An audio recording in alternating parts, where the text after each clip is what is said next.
ନମସ୍କାର ବନ୍ଧୁଗଣ, ଜୟ ଜଗନ୍ନାଥ। ଜୀବନ ହେଉଛି ସବୁଠାରୁ ବଡ଼ ଗୁରୁ। ସଂଘର୍ଷ ହେଉଛି ସବୁଠାରୁ ବଡ଼ ପରୀକ୍ଷା। ଆଉ ସମୟ ହେଉଛି ସେହି ଶିକ୍ଷକ ଯେ ପ୍ରତ୍ୟେକ ମଣିଷକୁ ସଠିକ ଶିକ୍ଷା ଦେଇଥାଏ। ଆପଣଙ୍କୁ ରାଶିଫଳ ବିଭୂ ଚ୍ୟାନେଲକୁ ସ୍ୱାଗତ କରୁଛି। ଆଜିର ଏହି ଭିଡ଼ିଓ କୁମ୍ଭ ରାଶିର ଲୋକମାନଙ୍କ ପାଇଁ ଅତ୍ୟନ୍ତ ଖାସ ହେବାକୁ ଯାଉଛି। ଯଦି ଆପଣଙ୍କର ରାଶି କୁମ୍ଭ, ତେବେ ଆଜି ଯେଉଁ କଥାଗୁଡ଼ିକ ଜାଣିବେ ସେଗୁଡ଼ିକ ଆପଣଙ୍କ ଜୀବନକୁ ନୂଆ ଦିଗ ଦେଇପାରେ। ଆଜି ଆମେ ଜାଣିବା କୁମ୍ଭ ରାଶିର ଲୋକମାନେ ବାରମ୍ବାର କଷ୍ଟ କାହିଁକି ପାଆନ୍ତି, ସେମାନଙ୍କର ସବୁଠାରୁ ବଡ଼ ଶକ୍ତି କ'ଣ, କେଉଁ ବୟସରୁ ଭାଗ୍ୟର ଦ୍ୱାର ଖୋଲିବା ଆରମ୍ଭ ହୁଏ, କେଉଁ ସ୍ୱଭାବ ସେମାନଙ୍କୁ ସଫଳ କରେ ଓ କେଉଁ ଅଭ୍ୟାସ ସମସ୍ୟାରେ ପକାଇ ଦିଏ। ଭିଡ଼ିଓର ଶେଷରେ ଏମିତି କିଛି କଥା କହିବି ଯାହା ଅନେକ କୁମ୍ଭ ରାଶିର ଲୋକ ଜାଣିନଥାନ୍ତି। ସେଥିପାଇଁ ଭିଡ଼ିଓଟି ଶେଷ ପର୍ଯ୍ୟନ୍ତ ନିଶ୍ଚୟ ଦେଖନ୍ତୁ। ଚାଲନ୍ତୁ ଆରମ୍ଭ କରିବା କୁମ୍ଭ ରାଶିର ପ୍ରକୃତ ସ୍ୱଭାବ। ଜ୍ୟୋତିଷ ଶାସ୍ତ୍ର ଅନୁସାରେ କୁମ୍ଭ ରାଶି ହେଉଛି ରାଶିଚକ୍ରର ଏକାଦଶ ରାଶି। ଏହି ରାଶିର ଅଧିପତି ହେଉଛନ୍ତି ଶନିଦେବ। ଶନିଦେବଙ୍କୁ କର୍ମର ନ୍ୟାୟାଧୀଶ ବୋଲି କୁହାଯାଏ। ମଣିଷ ଯେପରି କର୍ମ କରେ ସେହି ଅନୁସାରେ ତାକୁ ଫଳ ମିଳିଥାଏ। ସେଥିପାଇଁ କୁମ୍ଭ ରାଶିର ଲୋକମାନଙ୍କ ଜୀବନରେ ପରିଶ୍ରମର ମୂଲ୍ୟ ବହୁତ ଅଧିକ। ଏହି ରାଶିର ଲୋକମାନେ ସାଧାରଣତଃ ନ୍ୟାୟପ୍ରିୟ ହୋଇଥାନ୍ତି। ସେମାନେ ଅନ୍ୟାୟ କରିବାକୁ ପସନ୍ଦ କରନ୍ତି ନାହିଁ, ଆଉ ନିଜ ଉପରେ ଅନ୍ୟାୟ ହେଲେ ମଧ୍ୟ ସହଜରେ ସହିପାରନ୍ତି ନାହିଁ। ଯେଉଁଠାରେ ମିଛ, ଛଳନା କିମ୍ବା ସ୍ୱାର୍ଥପରତା ଦେଖନ୍ତି ସେଠାରୁ ଧୀରେ ଧୀରେ ଦୂରେଇ ଯାଆନ୍ତି। କୁମ୍ଭ ରାଶିର ଲୋକମାନେ କାହାକୁ ସହଜରେ କଷ୍ଟ ଦେବାକୁ ଚାହାନ୍ତି ନାହିଁ, କିନ୍ତୁ ଯଦି ବାରମ୍ବାର ସେମାନଙ୍କର ଭରସା ଭାଙ୍ଗିଯାଏ ତେବେ ସେମାନେ ସମ୍ପର୍କରୁ ସମ୍ପୂର୍ଣ୍ଣ ଦୂରେଇ ଯାଇପାରନ୍ତି। ରାଗ କେମିତି ଥାଏ? ସାଧାରଣତଃ କୁମ୍ଭ ରାଶିର ଲୋକ ଶାନ୍ତ ସ୍ୱଭାବର ହୋଇଥାନ୍ତି। ଛୋଟ କଥାରେ ରାଗ କରନ୍ତି ନାହିଁ, କିନ୍ତୁ ଯେତେବେଳେ ଧୈର୍ଯ୍ୟର ସୀମା ଭାଙ୍ଗିଯାଏ ସେତେବେଳେ ସେମାନଙ୍କର ରାଗକୁ ଶାନ୍ତ କରିବା କଷ୍ଟକର ହୋଇଯାଏ।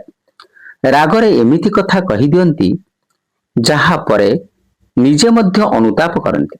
ସେଥିପାଇଁ କୁମ୍ଭ ରାଶିର ଲୋକମାନଙ୍କୁ ଗୋଟିଏ କଥା ସବୁବେଳେ ମନେ ରଖିବା ଉଚିତ, ରାଗରେ ନିଆଯାଇଥିବା ନିଷ୍ପତ୍ତି ଅନେକ ସମୟରେ ଜୀବନର ବଡ଼ କ୍ଷତି କରିଥାଏ। ଚିନ୍ତାଧାରା ଏହି ରାଶିର ଲୋକମାନେ ବହୁତ ଗଭୀର ଭାବରେ ଚିନ୍ତା କରିଥାନ୍ତି। କୌଣସି କାମ ଆରମ୍ଭ କରିବା ପୂର୍ବରୁ ବାରମ୍ବାର ଭାବିଥାନ୍ତି, ଲାଭ କ୍ଷତି ବିଚାର କରନ୍ତି, ତାପରେ ନିଷ୍ପତ୍ତି ନିଅନ୍ତି। ଏହି କାରଣରୁ ସେମାନଙ୍କୁ ସଫଳତା ଟିକେ ଡେରିରେ ମିଳିଥାଏ, କିନ୍ତୁ ଯେତେବେଳେ ମିଳେ ସେହି ସଫଳତା ଦୀର୍ଘ ସମୟ ପର୍ଯ୍ୟନ୍ତ ରହିଥାଏ। ବନ୍ଧୁଗଣ, ଯଦି ଆପଣ କୁମ୍ଭ ରାଶିର, ତେବେ କମେଣ୍ଟରେ ନିଶ୍ଚୟ ଲେଖନ୍ତୁ ଓଁ ଶନିଶ୍ଚରାୟ ନମଃ। ଭାଗ୍ୟ କେବେ ଆପଣମାନଙ୍କର ବଦଳେ? କୁମ୍ଭ ରାଶିର ସବୁଠାରୁ ବଡ଼ ଶକ୍ତି କ'ଣ? ବନ୍ଧୁଗଣ, ଏବେ ଆସନ୍ତୁ ଜାଣିବା କୁମ୍ଭ ରାଶିର ସେହି ରହସ୍ୟ ଯାହା ବହୁତ କମ ଲୋକ ଜାଣନ୍ତି। ଆପଣ କେବେ ଧ୍ୟାନ ଦେଇଛନ୍ତି କି କୁମ୍ଭ ରାଶିର ଲୋକମାନେ ଜୀବନରେ ସହଜରେ କିଛି ପାଆନ୍ତି ନାହିଁ। ଯାହା ପାଆନ୍ତି ତାହା ନିଜ ପରିଶ୍ରମ, ଧୈର୍ଯ୍ୟ ଏବଂ ସଂଘର୍ଷ ବଳରେ ପାଇଥାନ୍ତି। ଏହାର କାରଣ ହେଉଛି ଏହି ରାଶିର ଅଧିପତି ହେଉଛନ୍ତି ଶନିଦେବ। ଶନିଦେବ କେବେ ବିନା ପରିଶ୍ରମରେ ଫଳ ଦିଅନ୍ତି ନାହିଁ। ପ୍ରଥମେ ପରୀକ୍ଷା ନିଅନ୍ତି, ତାପରେ ସଫଳତା ଦିଅନ୍ତି। ଏହି କାରଣରୁ କୁମ୍ଭ ରାଶିର ଅନେକ ଲୋକ ଛୋଟ ବୟସରେ ସଂଘର୍ଷ କରନ୍ତି। କେବେ ଆର୍ଥିକ ସମସ୍ୟା, କେବେ ଚାକିରିର ବାଧା, ଆଉ କେବେ ପରିବାରର ଚିନ୍ତା, ଆଉ କେବେ ନିଜ ଲୋକଙ୍କର ଅବହେଳା ସହିବାକୁ ପଡ଼ିଥାଏ। କିନ୍ତୁ ଗୋଟିଏ କଥା ମନେ ରଖନ୍ତୁ, ଯଦି କୁମ୍ଭ ରାଶିର ବ୍ୟକ୍ତି ହାର ନ ମାନନ୍ତି ତେବେ ଗୋଟିଏ ସମୟ ପରେ ତାଙ୍କ ଜୀବନରେ ବଡ଼ ପରିବର୍ତ୍ତନ ନିଶ୍ଚୟ ଆସେ। ଭାଗ୍ୟ କେଉଁ ବୟସରେ ବଦଳେ କୁମ୍ଭ ରାଶି ମାନଙ୍କର? ଜ୍ୟୋତିଷ ଅନୁସାରେ କୁମ୍ଭ ରାଶିରେ ଅନେକ ଜାତିକାଙ୍କ ଜୀବନରେ 27ରୁ 28 ବର୍ଷ ମଧ୍ୟରେ ପ୍ରଥମ ବଡ଼ ପରିବର୍ତ୍ତନ ଦେଖାଯାଏ। ଏହି ସମୟରେ କାହାରି ଚାକିରି ମିଳେ ତ, କାହାର ବ୍ୟବସାୟ ଭଲ ହେବା ଆରମ୍ଭ କରେ, କାହାର ବିବାହ ହୁଏ, ଆଉ କାହାର ଜୀବନରେ ଏମିତି ସୁଯୋଗ ଆସେ ଯାହା ତାଙ୍କର ଭବିଷ୍ୟତକୁ ବଦଳାଇ ଦିଏ। ତାପରେ 36 ରୁ 38 ବର୍ଷ ମଧ୍ୟରେ ଆଉ ଏକ ବଡ଼ ଭାଗ୍ୟର ଉଦୟ ସମୟ ଆସିପାରେ। ଏହି ବୟସରେ ଅନେକ କୁମ୍ଭ ରାଶିର ଲୋକ ସମାଜରେ ସମ୍ମାନ, ଧନ ଏବଂ ସ୍ଥିରତା ପାଇବା ଆରମ୍ଭ କରନ୍ତି। ଯଦି ଆପଣଙ୍କର ବୟସ 27 ବର୍ଷରୁ ଅଧିକ, ତେବେ କମେଣ୍ଟରେ ନିଶ୍ଚୟ ଲେଖନ୍ତୁ ଏବଂ ଆପଣଙ୍କର ଜୀବନରେ କେଉଁ ବଡ଼ ପରିବର୍ତ୍ତନ ଆସିଥିଲା। କୁମ୍ଭ ରାଶିର ସବୁଠାରୁ ବଡ଼ ଶକ୍ତି, କୁମ୍ଭ ରାଶିର ଲୋକମାନେ ନିଜର କଥାରେ ପକ୍କା ହୋଇଥାନ୍ତି। ଯାହାକୁ ନିଜର ବୋଲି ମାନନ୍ତି ତାଙ୍କୁ ଶେଷ ପର୍ଯ୍ୟନ୍ତ ସାଥ ଦିଅନ୍ତି। ଏମାନେ ଅନ୍ୟମାନଙ୍କୁ ସାହାଯ୍ୟ କରିବାକୁ ଭଲ ପାଆନ୍ତି। ନିଜେ କଷ୍ଟରେ ଥିଲେ ମଧ୍ୟ ଅନ୍ୟର ଉପକାର କରିବାକୁ ପଛାନ୍ତି ନାହିଁ। ଏହି ରାଶିର ଲୋକମାନେ କାହାର ଦୟା କିମ୍ବା ସାହାଯ୍ୟ ଉପରେ ଜୀବନ ବଞ୍ଚିବାକୁ ପସନ୍ଦ କରନ୍ତି ନାହିଁ। ନିଜ ପରିଶ୍ରମରେ ଆଗକୁ ବଢିବାକୁ ବିଶ୍ୱାସ କରନ୍ତି। ସେଥିପାଇଁ ସଫଳତା ଡେରିରେ ଆସିଲେ ମଧ୍ୟ ସେହି ସଫଳତା ଦୀର୍ଘ ସମୟ ଧରି ରହିଥାଏ। କିନ୍ତୁ ବନ୍ଧୁଗଣ, କୁମ୍ଭ ରାଶିର ଗୋଟିଏ ଏମିତି ଦୁର୍ବଳତା ଅଛି ଯାହା ତାଙ୍କ ଜୀବନରେ ବାରମ୍ବାର ସମସ୍ୟା ସୃଷ୍ଟି କରିଥାଏ। କେଉଁ ରାଶି ସହ କୁମ୍ଭ ରାଶିର ଲୋକମାନେ ସାବଧାନ ରହିବା ଉଚିତ? ଜୀବନରେ ଦୁଃଖ କାହିଁକି ଆସିଥାଏ? ବନ୍ଧୁଗଣ, ଏବେ ଆସନ୍ତୁ ଜାଣିବା ସେହି କଥା ଯାହା ଅନେକ କୁମ୍ଭ ରାଶିର ଲୋକମାନେ ଅବହେଳା କରନ୍ତି। ଏହି ଗୋଟିଏ ଭୁଲ ଅନେକ ସମୟରେ ଜୀବନରେ ବଡ଼ ସମସ୍ୟା ସୃଷ୍ଟି କରିଥାଏ। ପ୍ରଥମେ ଗୋଟିଏ କଥା ମୁଁ ଆପଣମାନଙ୍କୁ ସ୍ପଷ୍ଟ କରିଦେଉଛି, କୌଣସି ରାଶି ଭଲ କିମ୍ବା ଖରାପ ନୁହେଁ। ଜନ୍ମ କୁଣ୍ଡଳୀ, ଗ୍ରହର ସ୍ଥିତି, ସ୍ୱଭାବ ଏବଂ ପରିସ୍ଥିତି ଅନୁସାରେ ସମ୍ପର୍କରେ ପରିବର୍ତ୍ତନ ଆସିପାରେ। ସେଥିପାଇଁ ଏହାକୁ ସାଧାରଣ ଜ୍ୟୋତିଷ ସୂଚନା ଭାବେ ନିଅନ୍ତୁ। କେଉଁ ରାଶି ସହ ଟିକେ ଅଧିକ ସାବଧାନ ରହିବେ ଆପଣମାନେ? ଜ୍ୟୋତିଷ ମତ ଅନୁସାରେ କୁମ୍ଭ ରାଶିର କିଛି ଜାତକ ଜାତିକାଙ୍କର ଏବଂ ମେଷ ଏବଂ କର୍କଟ ଏବଂ ଧନୁ ରାଶିର କିଛି ଲୋକଙ୍କ ସହ ମତଭେଦ ହେବାର ସମ୍ଭାବନା ଅଧିକ ଦେଖାଯାଏ।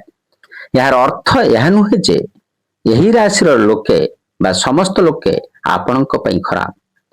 ଅର୍ଥ କେବଳ ଏତିକି ହୋଇଥାଏ, ଏହି ପ୍ରକାରର ରାଶିର ଲୋକମାନେ ସମ୍ପର୍କରେ ବିଶ୍ୱାସ କରିବା ପୂର୍ବରୁ ଭଲ ଭାବେ ବୁଝନ୍ତୁ, ସମୟ ନିଅନ୍ତୁ, ତାପରେ ନିଷ୍ପତ୍ତି ଆପଣମାନେ ନିଅନ୍ତୁ। କୁମ୍ଭ ରାଶିର ଜୀବନରେ ବାରମ୍ବାର ଦୁଃଖ କାହିଁକି ଆସେ? ଏବେ ଆସନ୍ତୁ ସବୁଠାରୁ ଗୁରୁତ୍ୱପୂର୍ଣ୍ଣ ବିଷୟକୁ। ଅନେକ କୁମ୍ଭ ରାଶିର ଲୋକେ ପଚାରନ୍ତି, ମୁଁ କାହାର ଖରାପ କରେ ନାହିଁ, ତଥାପି ମୋ ଜୀବନରେ ଏତେ କଷ୍ଟ କାହିଁକି ଆସେ? ଏହାର ପ୍ରଥମ କାରଣ ହେଉଛି ଅତ୍ୟଧିକ ଚିନ୍ତା କରିବା। କୁମ୍ଭ ରାଶିର ଲୋକମାନେ ଛୋଟ ଛୋଟ କଥାକୁ ମଧ୍ୟ ବହୁତ ଗଭୀର ଭାବରେ ଭାବିଥାନ୍ତି। ଯେଉଁଠାରେ 2 ମିନିଟ ଭାବିଲେ ହୋଇଯିବ, ସେଠାରେ 2-3 ଦିନ ମଧ୍ୟ ସେମାନେ ଚିନ୍ତା କରନ୍ତି। ଏହି ଅଭ୍ୟାସ କେବେ କେବେ ମନରେ ଅଶାନ୍ତି, ଭୟ ଏବଂ ନକାରାତ୍ମକ ଚିନ୍ତା ସୃଷ୍ଟି କରିଥାଏ। ମନେ ରଖନ୍ତୁ ବନ୍ଧୁଗଣ, ସମସ୍ୟା ଠାରୁ ବଡ଼ ହୋଇଯାଏ ଆମର ଚିନ୍ତା। ଏବଂ ଦ୍ୱିତୀୟ କାରଣଟି ହେଲା ଶୀଘ୍ର ବିଶ୍ୱାସ କରିବା। କୁମ୍ଭ ରାଶିର ଲୋକମାନେ ହୃଦୟରୁ ସତ୍ୟବାଦୀ ହୋଇଥାନ୍ତି। ସେଥିପାଇଁ ସେମାନେ ଭାବନ୍ତି ସମସ୍ତେ ମଧ୍ୟ ସେମିତି ହେବେ। କିନ୍ତୁ ବାସ୍ତବ ଜୀବନରେ ସବୁ ଲୋକ ସମାନ ନୁହନ୍ତି। ଅନେକ ସମୟରେ ଭୁଲ ଲୋକଙ୍କ ଉପରେ ବିଶ୍ୱାସ କରିବା ଫଳରେ ଧନ, ସମୟ, ସମ୍ପର୍କ ଏବଂ ମାନସିକ ଶାନ୍ତି ସବୁବେଳେ କ୍ଷତି ହୋଇଥାଏ। ତେଣୁ କାହାକୁ ମଧ୍ୟ ପୂର୍ଣ୍ଣ ବିଶ୍ୱାସ କରିବା ପୂର୍ବରୁ ତାକୁ ଭଲ ଭାବେ ପରଖନ୍ତୁ। ବନ୍ଧୁଗଣ, ଏ ପର୍ଯ୍ୟନ୍ତ ଯଦି ଭିଡିଓଟି ଆପଣଙ୍କୁ ଭଲ ଲାଗୁଛି, ତେବେ ଗୋଟିଏ ଲାଇକ୍ ନିଶ୍ଚୟ କରନ୍ତୁ। ଆପଣଙ୍କର ଗୋଟିଏ ଲାଇକ୍ ଆମକୁ ଏଭଳି ତଥ୍ୟପୂର୍ଣ୍ଣ ଭିଡିଓ ଆଣିବାକୁ ପ୍ରେରଣା ଦେଇଥାଏ। ଏବଂ ଆପଣମାନଙ୍କୁ ମୁଁ ଏବେ ଆଉ 2ଟି ଅଭ୍ୟାସ ବଦଳାଇବାକୁ କହିବି, ଯାହା ବଦଳାଇବା ଦ୍ୱାରା ଆପଣଙ୍କର ଭାଗ୍ୟ ଆପଣଙ୍କୁ ସାଥ ଦେବ। ବନ୍ଧୁଗଣ, ଏ ପର୍ଯ୍ୟନ୍ତ ଆମେ କୁମ୍ଭ ରାଶିର ଅନେକ ଗୁପ୍ତ କଥା ମଧ୍ୟ ଜାଣିଲୁ, କିନ୍ତୁ ଏବେ ଯେଉଁ କଥା ମୁଁ ଆପଣମାନଙ୍କୁ କହିବି ତାହା ଆପଣଙ୍କର ଜୀବନର ଦିଗ ବଦଳାଇ ଦେଇପାରେ। ତୃତୀୟ ବଡ଼ କାରଣଟି ହେଉଛି ଜିଦ୍ ଓ ଅହଙ୍କାର।